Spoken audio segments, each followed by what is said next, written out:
All right, scholars, it is time to start chapter 4. Before we begin, you will need a piece of paper, either from a notebook or a post-it today. So go ahead and pause this video and get something to write on and something to write with.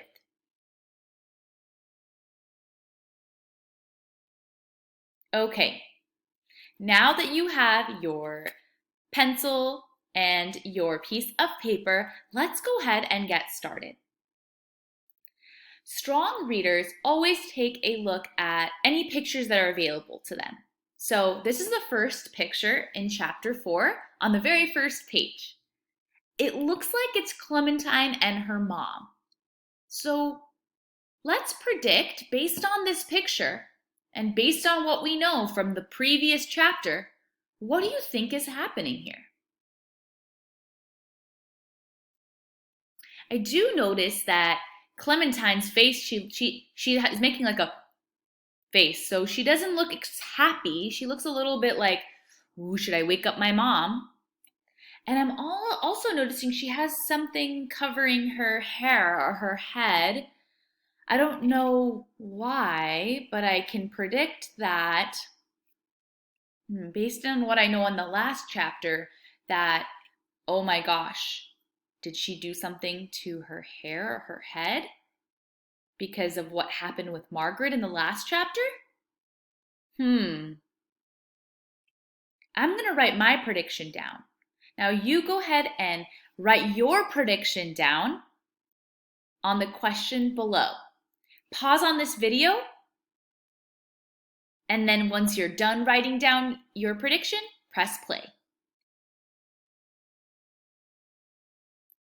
Okay, now it is time to begin reading. Oh, Theo's telling me, my dog is telling me that I forgot something. What did I forget? What do strong readers do before they begin reading a new chapter? They identify the genre of the book.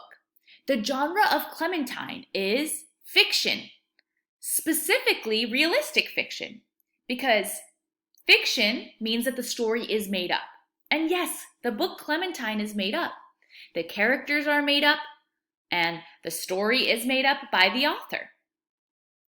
But a story similar to this could happen in real life, right? People do have problems like Clementine and Margaret do in this story. So this book is realistic fiction. That is the genre. I am going to write the genre here in green. You are also going to write the genre on your paper with your writing utensil of choice. I'm going to put RF for realistic fiction. Now, I always like to write my genre and thinking jobs down so that I know what I should be thinking about as I'm reading to best understand this text.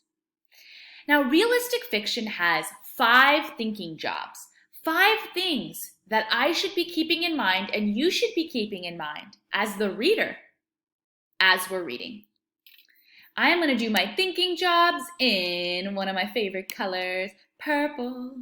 So my first thinking job is character or characters. I want to be thinking about, as I'm reading, the character and what the character is like. My character, Clementine, is unique. She's silly. She tries to be helpful, and she really loves her family. Now, what does our character want? That's our second thinking job. It is motivation. In other words, what does the character want?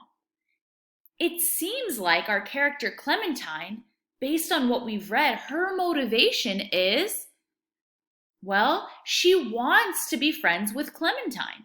Clementine wants to be friends with Margaret. She seems like she tries really hard to be her friend.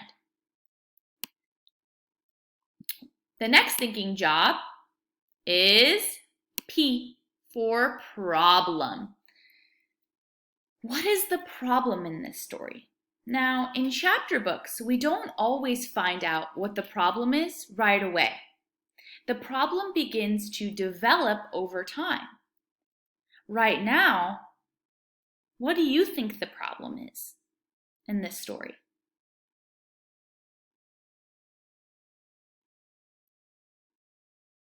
It seems like the problem is that Clementine is often misunderstood, right?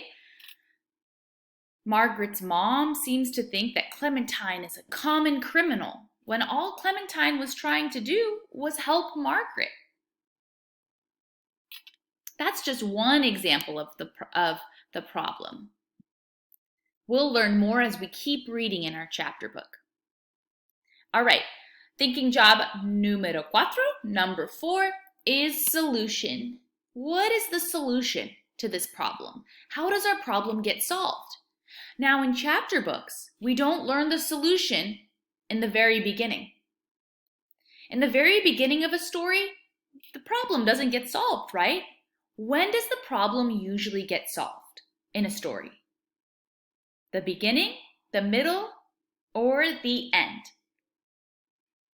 It is at the end. So we will keep reading until we find the solution. And remember, it might not be today because we're only on chapter 4. And then at the very end of the story, when we're all done reading the entire chapter book, we begin to think about what the lesson learned is. Now we can keep this in mind as we're reading throughout this chapter and throughout the following chapters about what the reader, so me and you, can learn from this story.